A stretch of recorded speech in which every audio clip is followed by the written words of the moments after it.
Good afternoon. I'm Jonathan Stone, the Marketing and Communications Manager at Downtown Cleveland Alliance, and I'd like to thank you for joining the Downtown Cleveland Alliance for the 8th episode of the Downtown Now webinar series in partnership with Cleveland Magazine. After the panel discussion, we will have a Q&A session. Throughout the webinar, you're welcome to submit questions using the Q&A button on the menu bar. This way, we will have questions queued up and ready to go to start the Q&A session. Also, feel free to write your thoughts and comments in the chat box, and we will do our best to address your comments throughout the broadcast. I will now turn it over to our Executive Vice President for Business Development, Michael Deemer. Thank you, Jonathan, and thanks to all of you for joining us today.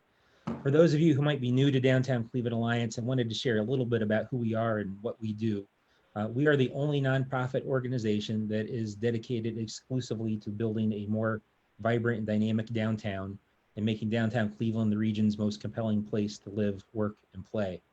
We're a place-based development organization that represents property owners, residents, small, medium, and large businesses, as well as civic partners in downtown Cleveland. Over the last 15 years, we've concentrated on building a clean, safe, and welcoming and pedestrian-friendly place that attracts additional investment. A place where residents and office workers can walk to meet their daily needs, where local retailers and restaurateurs animate the streets, and where people are proud to build a life for themselves and their families. Very importantly, a place where Clevelanders can gather and unite, whether it's celebrating milestones, creating memories with loved ones, or uniting as one community in response to grave injustice. We can't do this work without the generous support of individuals, small businesses, and corporate partners and foundations. Downtown Cleveland needs your support now more than ever, and in response to an outpouring of support and request of ways to help, we've launched the Unite Cle Recovery Fund. Donations to this fund will help support small downtown businesses, aid the Voices of Cle mural program that we're here today to talk about, expand our SEEDS workforce readiness program, which provides jobs and job training for individuals who are homeless, and sustain our Downtown Cleveland Homeless Fund, which helps connect individuals who are homeless with shelter and needed services. We hope you'll consider contributing to the fund. We launched this Downtown Now webinar series just a few weeks ago, and I'd like to thank Cleveland Magazine and Community Leader, our media sponsors, for the project. Since 2018, the Downtown Now insert in Cleveland Magazine has served to highlight the progress of downtown Cleveland.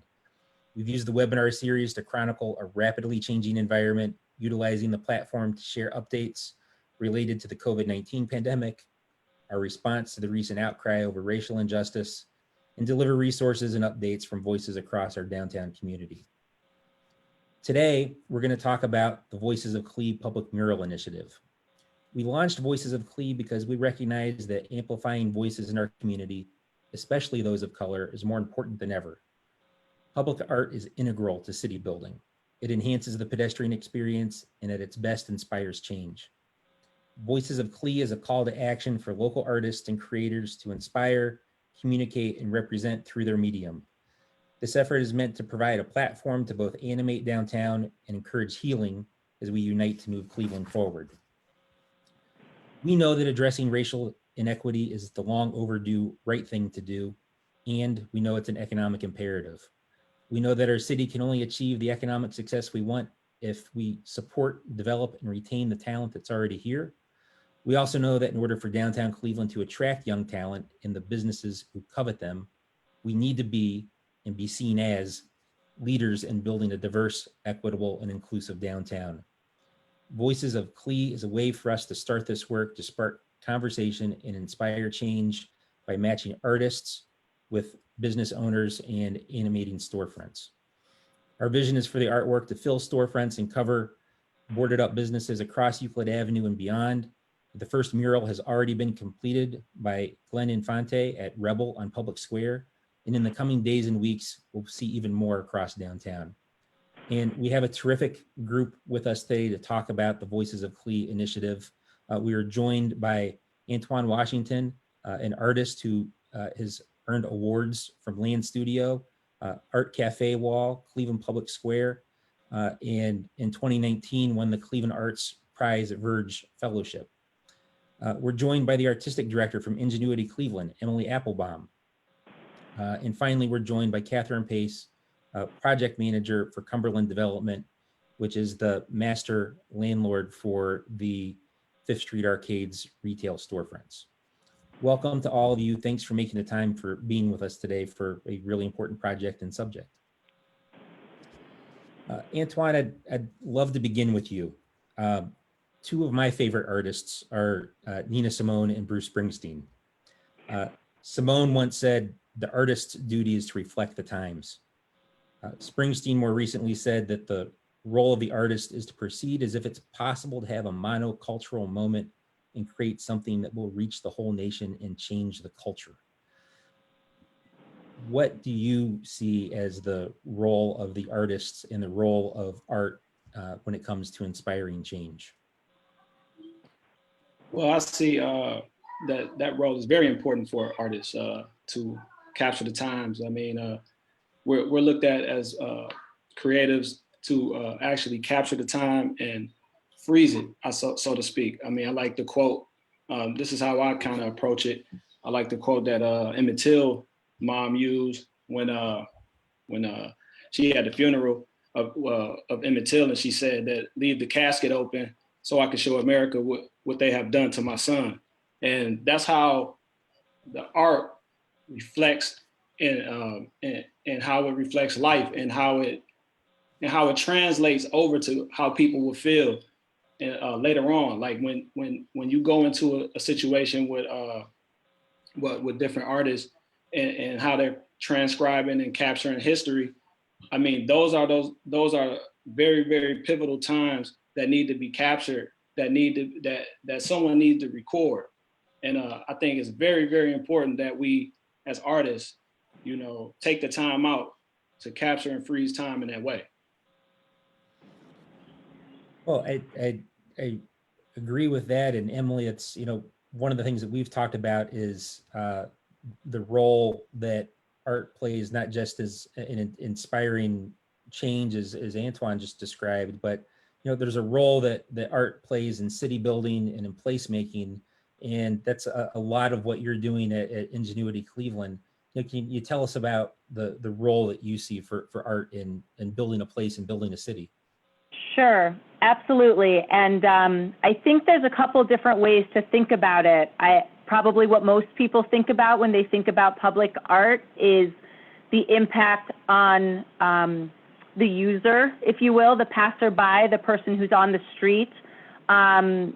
Seeing a powerful message created by Antoine or any of the other artists that we're working with keeps those issues at the forefront. And certainly there are many different statements from artists who have a connection, to this work that we're focusing on now, particularly around amplifying voices of color and questions of social justice and racial equity, all things that we want to stay at the forefront of our conversation here in Cleveland, whether you're an individual, an institution, a business owner, a governmental entity. So just putting that out on the street as a conversation we want to have with and amongst ourselves is really important.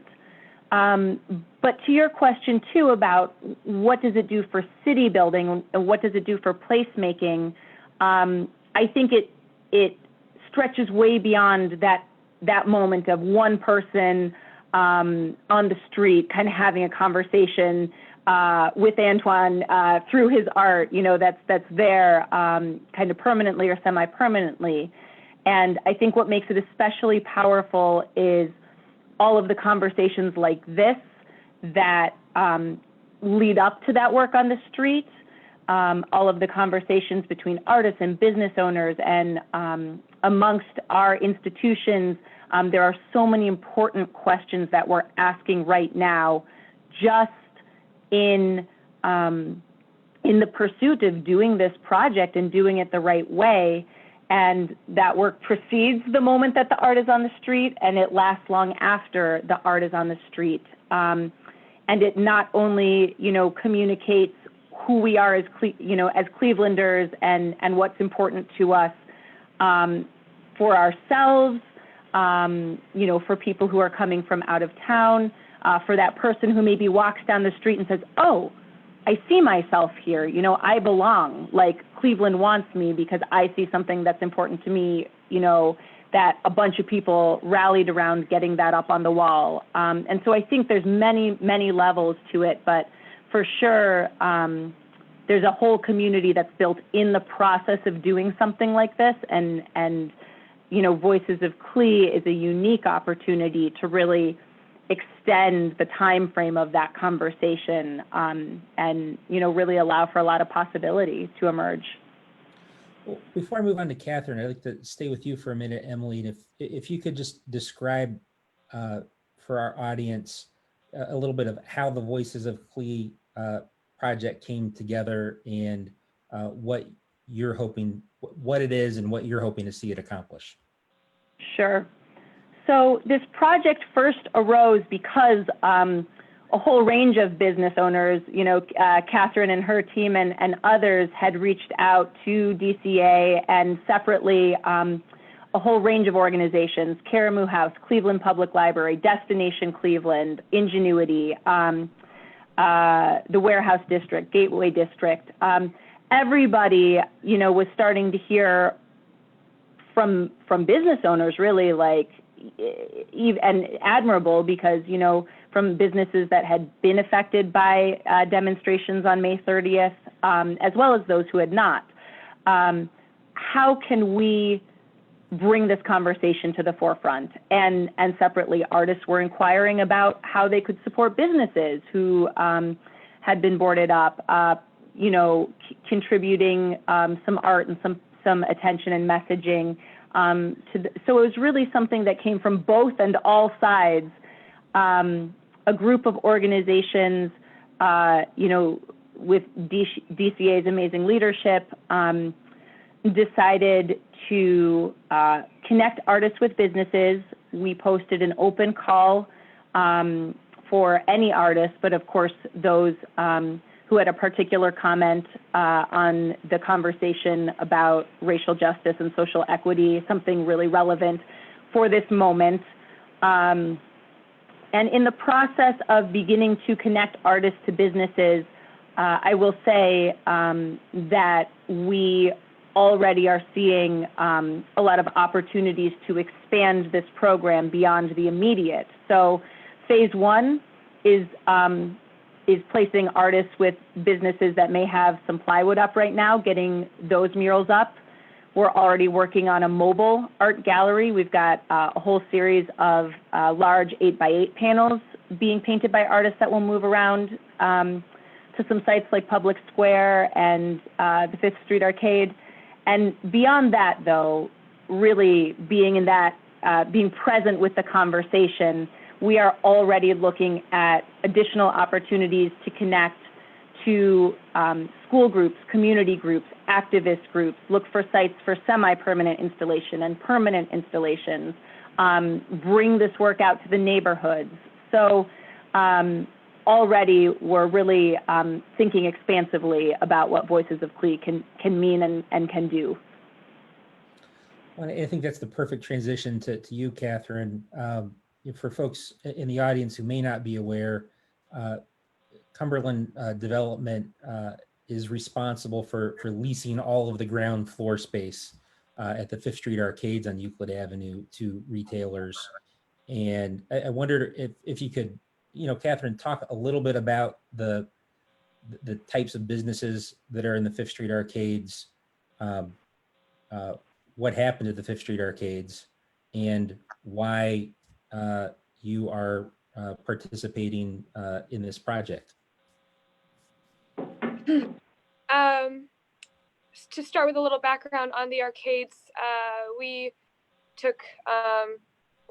been managing the arcades and main leaseholder since I think, oh gosh, it's been almost 10 years. And since then we took the arcades from about 20% occupancy to 100% occupancy in a couple of years. With that, it was really we couldn't have done it without the businesses. The point is to their point of taking over the arcades was to create life where there was blank space. So where there were empty storefronts, we wanted activity, no matter what that meant. So whoever came to us with a business startup, we were very open. We worked with businesses, and we still do with getting people in, no matter where they're coming from, no matter where their starting point is. If they, if they need help with rent in the beginning, we're basically, that's how. By working with businesses, you make it happen, right? By working with people, being understanding on both sides of the table, you make it happen. So that's how we went from having 20% occupancy when we took over the arcades to full occupancy pretty quickly, because when you're reasonable and when you just treat people as people, things can happen. So that's a little background on the arcades. Coming to 2020, where we're at now, we have, I think, the most condensed population of small businesses, Black-owned businesses, female-owned businesses in downtown area, I think in Cleveland in general, with the 42 businesses that we have in the arcades now. I think everybody knows what happened on May 30th here in Cleveland. I'll just say this. Public art is a presence of voice, a presentation of voice, the presence of voice, right, in public space. Public art is a means to stimulate change and display the voices of our community. So my emphasis for the Voices of Cleveland project is to ensure that the Black community is no longer shut up by the rest of society. As we are repairing downtown after the looting that happened on May 30th, it is important to keep the voices of our community heard. The protests are happening for a reason all over the globe. The looting happened for a reason. There is a point to all of this, and I do not want that point to be cleaned up and swept away under the rug any longer. The clock is ticking. So, really, what my main point here is that we, with what we have, having the arcades, as we really want it to be a holding space, as it's been since we started managing it, a holding space for people to feel comfortable and to just have opportunity to have their voices heard. And so really by spreading this downtown, it's incorporating the community into the structure that's already downtown. So that when you walk, people passing by, you feel welcome and present with the community. The community's created, as one, right? So bottom line, I just want this to be basically a holding space and a safe space for people. It's very sad what happened with the looting, and that it escalated to that point, but it's also sad that it's come to a point in our society, and that's the point, really. So let's all get together, and that's what we're trying to do. Well, Excuse me, I'm not used to these public speeches, so I'm very enthusiastic about this, and I hope that my point was put across clearly enough.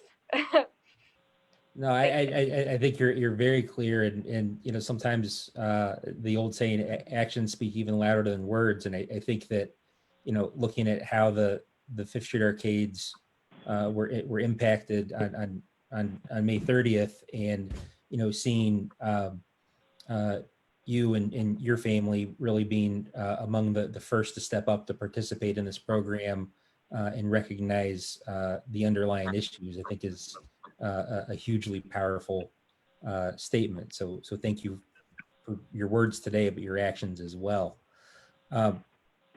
Antoine, I want to come back to you. We've talked about the role of art and artists generally, and now talking about the specific moment we're in, and the way that addressing systemic racism is kind of catapulted into the national conversation in a way that it hasn't in a long time. as you come at, I wonder if you could tell us a little bit about why you were drawn to this project and what you're hoping to bring to it and where you're hoping it leads. Thank you for that question, Mike. I think the conversation needs to lead is to like more Black artists and Black voices need to be heard. Stories need to be told. I think due to institutional racism and being shut out of a lot of museums, artists of color, Black artists, whatever you want to call it, that don't get a chance to really voice their opinions, show their art, and have a true voice in society at all. So I think what I try to do in my practice is I try to approach it that way. My mission is pretty much to show people history, show people the truth. Like I said in the beginning about pulling the veil off America and showing America to itself, holding the mirror up to America and showing America this is what you guys have been doing, and this is what is going on, and this is how it's affecting Black people in this country.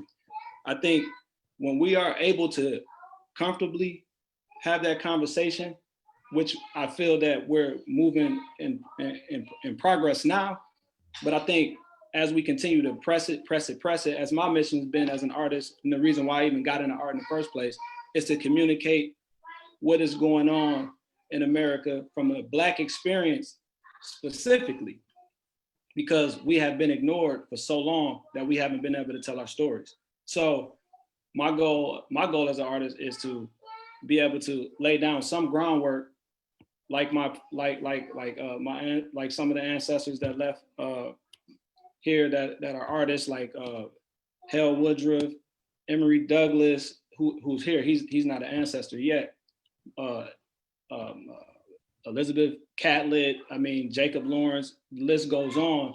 I want to be able to continue to lay down that groundwork that they already put down.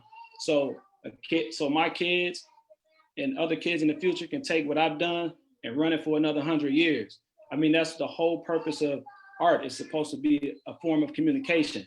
And if our voices as Black people are being suppressed and we can't communicate that, then that's what happens. You're going to get an unrest. You're going to get, I can't quote the African proverb verbatim, but I believe it says something about, a child will burn down the village just to feel its warmth. So in some way, it says that. So if you don't listen to people who are being oppressed systemically, institutionally, then hey, we have to find a way to tell our stories. And this is a way that I feel that I can tell my story from a Black male experience and things that I talk to my friends about and family about and what I've seen throughout history. And this is a chance for people who are non-Black and to be able to actually engage with these stories without just saying, hey, this is not my problem. Now you're faced with it because you got to walk up to the wall and you got to see it. Well, a lot of what we're hoping to do over the next couple of weeks is and hopefully beyond is take a lot of the feeling that Anton just described and see it in downtown Cleveland. And Emily, I wonder if you could talk with us a little bit about what folks coming downtown can expect to see in the coming days and weeks. Sure. We've had about 3 or 4 murals started since last week. As you mentioned, Glenn Infante's work is up on Rebel right now in Public Square. We've had business owners at Chocolate Bar and within the 5th Street Arcade itself all agree to place artists, and those works are in progress. Starting tomorrow and this weekend, there will be these large-scale temporary panels popping up in Public Square, in the arcade, and on North Coast Harbor. So about 10 artists will be painting those individual panels, and those will make their way slowly. They'll be at Public Square for the next few weeks, and then will slowly make their way to other sites. We expect East 4th Street, will soon be featuring a wide range of artists. There's some spots along Euclid, and as we finish with this first round of art, which, you know, again, all of these murals will begin to appear in the next few weeks. We've had well over 70 artists apply to be involved, and you know, dozens of businesses as well. Then folks will start to appreciate permanent murals and permanent works. So, you know, what Antoine is talking about is that conversation, you know, being brought to the forefront and really held there. So business owners such as Rise Nation, which if you guys haven't been to check out Derek's spot, he has an amazing facility where he has a really unique exercise program. You go in and have this like nightclub experience while you get your workout for 30 minutes.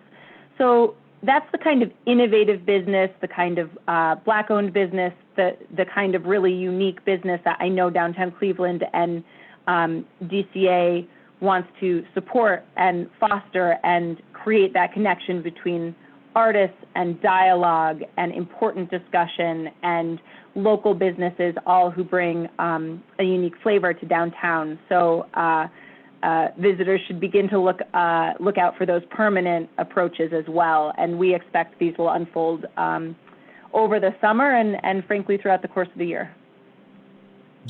That's a terrific summary and description. Catherine, Emily mentioned some of the things taking place that folks can expect to see in the Fifth Street arcades and in North Coast Harbor. And I wonder if you could elaborate a little bit on what folks can expect to see in the coming days at the Fifth Street arcades and North Coast Harbor, as well as some of what you would like to and hope to see in the coming weeks. Yes. So I already started. We've got artists here this week, today, started this week already, putting murals together. So we have, after the COVID-19 crisis started, we've had one business who has fallen off and decided to retire.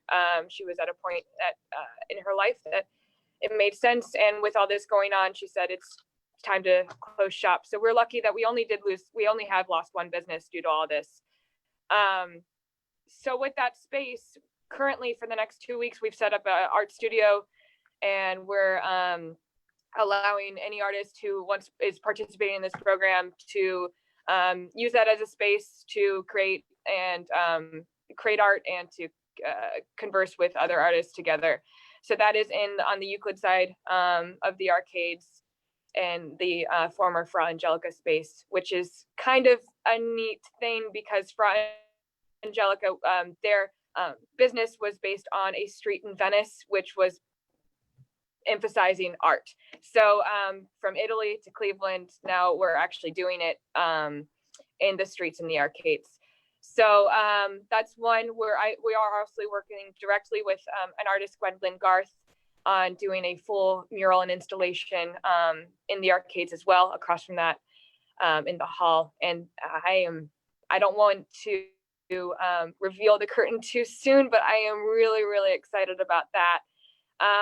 And just basically, I'm glad to be on this panel. Just as anyone who's hearing this, please, the more the merrier. And we just would love to be a host. And we're working with some of the businesses. I'm really encouraging the business owners, even though, some of them, they struggle on a sunny July day in 2019 before all this happened. And this has been a hard year after coronavirus and what happened on May 30th. But we still have people here, even with their even with the destruction that happened, that are still, this movement is bigger than just what's happened in the past few months in our society. This is bigger, and it's a push to make a better society for our future, for our children, and for everyone for the coming years. So in the arcades, I just hope to see more. I'm pushing for it. We also, Coco from Coco Chalky Paint is fantastic. It's a female-owned, Black-owned business that we have, and she has taken up a good quarter of the arcades on the Colonial side, which is amazing. And so she has welcomed artists in this program so that if they're to host her space to use also as a studio, and she's sharing materials and her special chalky paint formula, which is pretty cool, that can adhere to any surface, any window, whatever. So that creates more opportunity for artists to use creativity on different surfaces, which is neat. But also in her space, she has a large room, ballroom, which she may be hosting some private events where after art is taken down, say plywood, which is being replaced with windows, we don't want that art to go away. So we want to showcase it, hopefully mainly in open public spaces, but also with private events, and trying to get these artists, paid a little bit more. And that's also another big portion of this is, getting the artists who are putting in this work to show their voices. That is so important, that DCA is really helping, making sure that the businesses as well as the artists are, taken care of, and no one's getting taken advantage of. That is incredibly important in this project, and DCA is doing an amazing job facilitating that. So I'm just happy to be someone that can help out, and I'm here we are. And so I'm excited to see more. This week has been exciting, and it's just going to get more and more exciting.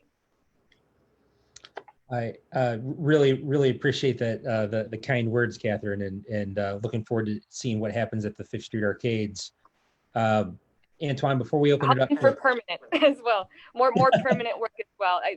That's one of my big emphasis. Just want to say that right there.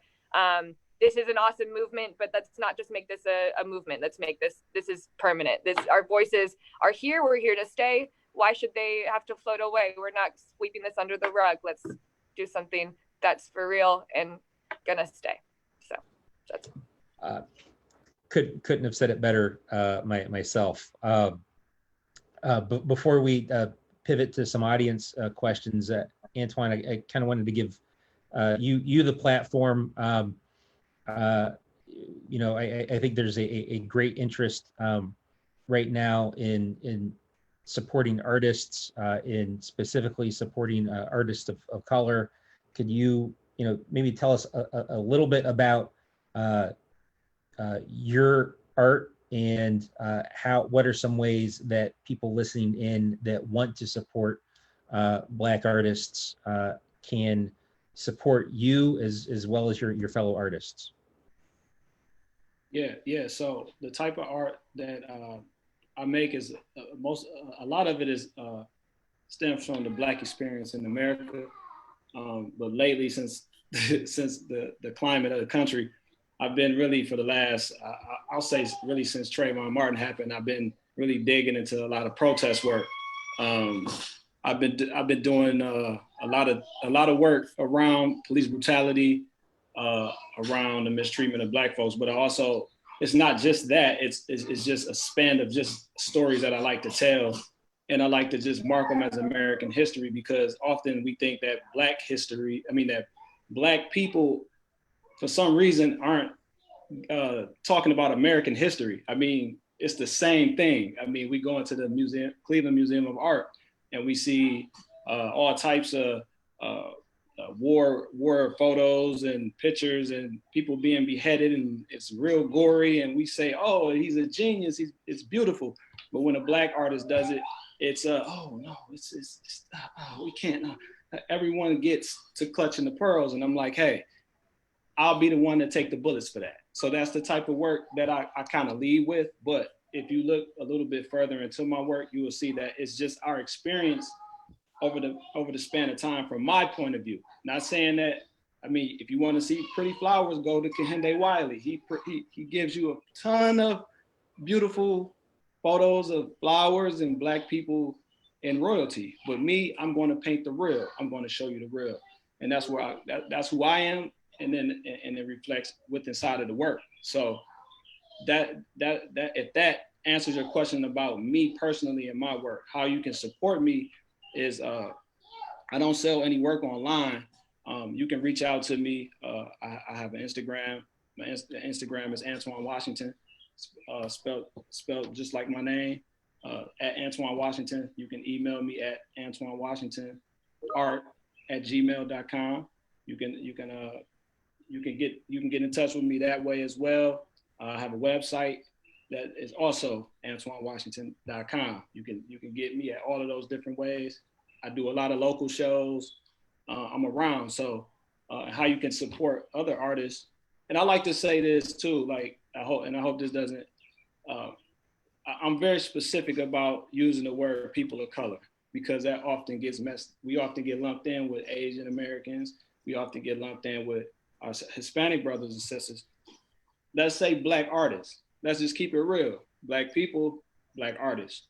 Look, how you can support a Black artist is by actually buying a piece of work, not just putting them in the show just to meet a quota, not just saying, hey, I'm going to give you a grant or anything. No, go and actually purchase some art and support that Black artist. You know what I mean? Like you get so many people that just want to just quote unquote support Black artists by just, throwing us in shows or throwing us in an all Black show or whatever. No, support us by putting together initiatives for Black artists, putting together more Black shows that highlight Black artists and around our culture and letting us feel comfortable telling our stories.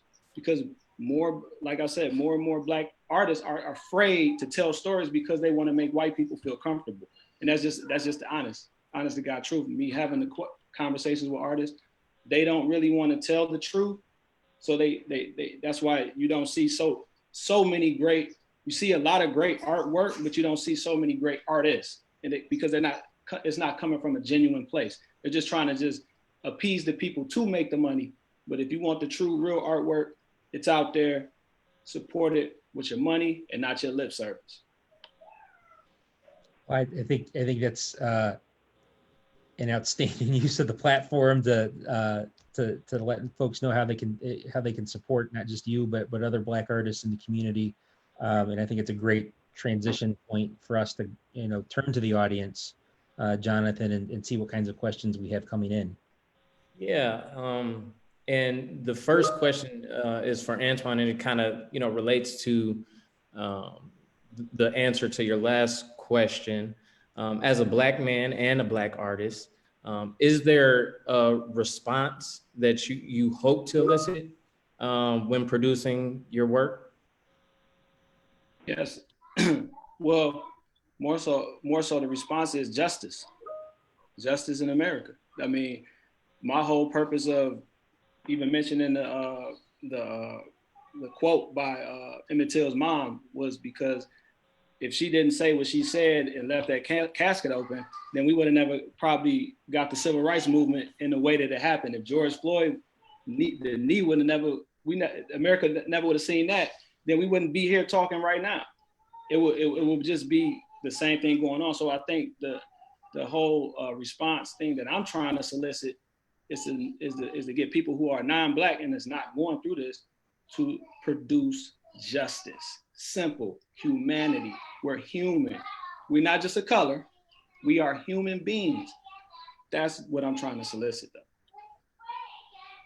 And I think that's powerful. I think that people, seeing the different works are extremely impacted. And I think that, highlights the importance of public art. I think the Voices of Clee project is a start for, promote the greater promotion of public art. How can we, as artists, as, civic organizations, representatives of the city, how can the culture of public art be taken another step forward and continued? And that's a question for everyone. I can take a stab at it. I think it has to do with a couple things. One, expanding our approach to what is art and that is a battle that's fought on many fronts. Antoine talked a lot about some ways that we collectively need to expand our understanding, and not just because it's a quota, not just to check a box, not just to you know, have a show that is diverse. I think there are a lot of amazing fine artists who are Black. I also think that there is a real systemic soul searching that we need to do when it comes to, you know, what is high culture or what is fine art, you know, and it's pervasive. It's not just visual art. It's the understanding that, you know, hip hop or other traditionally, you know, Black forms of dance are underrepresented in university dance programs, because a lot of b-boys and girls don't have an MFA in dance, and that's what, you know, is typically required. And I'm trying to think if this group was actually talking about this the other day. So if I'm taking words out of someone's mouth, I just got nervous that this had come up in our conversation. So please jump in. You know, so across the board, culturally, there's art being practiced at high levels. You know, I mean, we could get into a whole conversation about Black fashion. We could get into a whole conversation about, you know, holding space. And I think in the here and now, you know, listening to who has what that they want to bring to the table and who's working at a high level that we can make space for. So again, whether it's including opportunities for local Black artists and artisans, craftspeople as well, making apparel, making prints, making records, you know, at the micro level, we've talked about ways to include all of that. So that it's, again, not, you know, Antoine's work is up on the wall, but how is he also supporting, you know, his ability to make this work in a continual way. So making sure there's opportunities there, but then systemically thinking about that issue of, you know, who has permission to show in a gallery or in a museum, and what is considered high art. So that's important to keep on the forefront. Jonathan, do we have a few more questions from the audience? Yes, we do. We all know that the youth are watching. They're paying attention to everything that's going on. What can be done to incorporate the youth to get CMSD students involved in public art projects?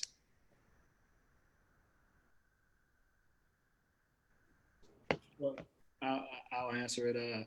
I think more artists should be given opportunity to go into the schools and actually pull the students, especially like I know in my case, a lot of the Black areas, hey, a lot of them don't even have access or even know these programs are even going on. So it has to be some type of pipeline created where Black artists can go into the school districts and be able to pull those creative kids.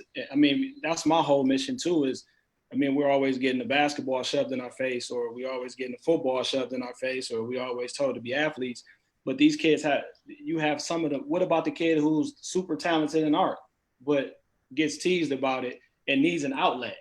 I mean, you have some of the most brilliant, talented artists in prison. It's the reason why they're in prison, because no one gave them an opportunity and a way out. So I think if we did somehow got some type of grant money or something and found those artists who are looking to do that type of work, like myself, to go into the community and actually pull those students out of those schools and say, hey man, come paint a mural with me. You know, come earn some cash, because they need to see someone hand them money for something that they created with their hands. And once they actually see something tangible, then the Band-Aid of just throwing programming just to after school snacks, juicy juice type stuff. No, I'm talking about real life, tangible things that we can put in the community to give to these kids so we can cut this crime rate down, so we can cut this poverty and this wealth gap level down, so we can actually give these kids something to do that's tangible. And how we're going to be able to do that is put the power in the artists' hands, put the power in some of the people that we trust in our communities to go out and do the right thing, grab those students and pull them in. I was on mute, but I think there were a couple times where I was saying preach. So, Catherine, I think you kind of said it already, but and maybe I just want to hear you say it again. But what would you say to property owners that may be a little bit apprehensive about some of the art pieces or the murals that could be going up in downtown Cleveland? I'd say don't be too quick to respond. I'd say open your ears, take some time with, take some time with the materials, take some time with, online looking at what people are wanting to put out there. Because this is an opportunity they probably haven't had to hear these voices. And so don't waste that opportunity and just say, no, I'm not comfortable with this. Let me move on to my regular day. Take that opportunity, open your ears, take some time with it, and come to your own conclusion. Everyone's going to come to their own conclusions. But I think the key is just take time, listen, think about it, and then decide what do you really want to do. Don't blow it off. Right. And I was saying preach again. Thank you for that. I think that's about all of our questions, Mike. Okay. Well, I maybe want to give each you an opportunity to say a few closing words about. I'll leave it a little bit open-ended, but give each of you a little bit of an opportunity to, in closing, say a little bit about what your hope is for this project and what we can achieve with the project, both in terms of inspiring change. But I think one of our additional hopes at DCA is that this launches new opportunities to see more art and more kinds of art that become part of our urban fabric in downtown. And Emily, maybe I'll begin with you, since that's so essential to Ingenuity's mission and day-to-day work. Thanks so much. I don't know that I have too much to add other than what this group has really beautifully discussed. If I could leave everyone with one message, it is really like get in touch, get in touch, get in touch. To Catherine's point and to Antoine's point too, like we are here, we are listening, we're having those conversations with the school groups, the community groups. We'd love to have you invite Antoine out. We'd love to facilitate it. Like let's have him meet your kids. Let's have him over to your business and 20, 30 amazing other local artists, each of whom bring an equally poignant and varied perspective. Go to voicesofcle.com and write a note. No idea is too crazy. We are very proactively looking at how to expand this. And so what I personally hope is that we're having this conversation again next week and next month and next year about how Voices of Cle took off. And it was this, I want to be very careful not to say something that started in this moment, because this is a fight and a struggle and a conversation that is 400 years old. But there is something in the air in 2020, and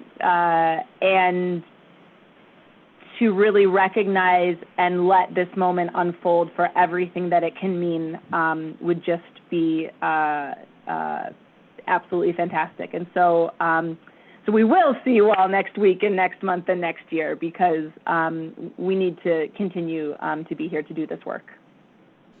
Hey, Catherine, let me turn to you for a closing comment.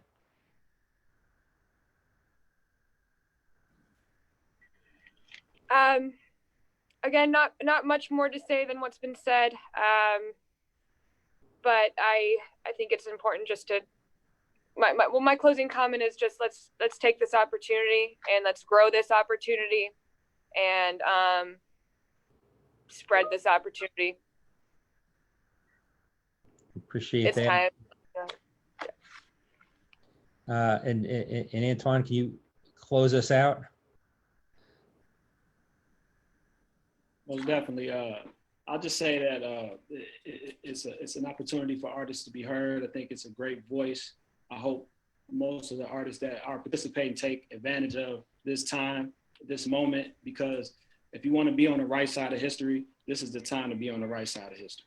Like, to really put your stamp and to show that you existed during this time, and to leave I'll say like a great example behind for your kids to say, hey, that's my dad. Hey, that's my mom. Hey, look back in the archives and see that. I mean, this could be a monumental moment. And we just have to make sure that we're using it responsibly and we're doing what we need to do to make sure that our voices are heard in a positive and a very, very impactful way.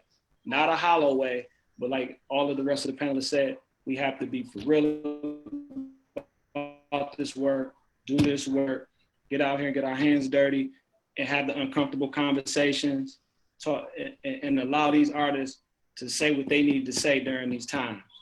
And we're gonna be all right. Well, I can think of no better way to end it. Antoine, Catherine, Emily, thank you so much for your time this afternoon. Thanks to all of you who joined us on Zoom and via Facebook Live. We appreciate your time this afternoon as well.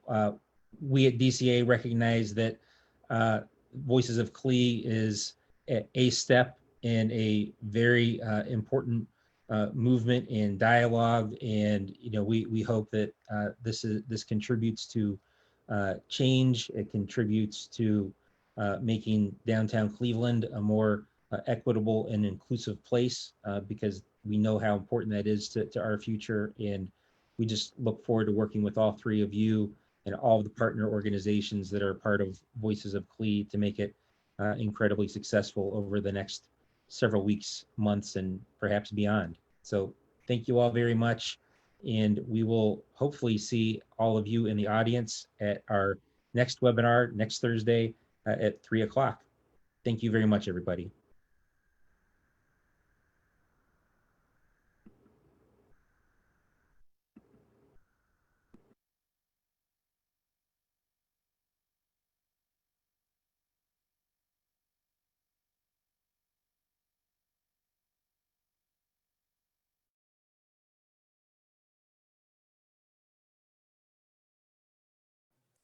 Are we supposed to log out now? Yeah. Leave.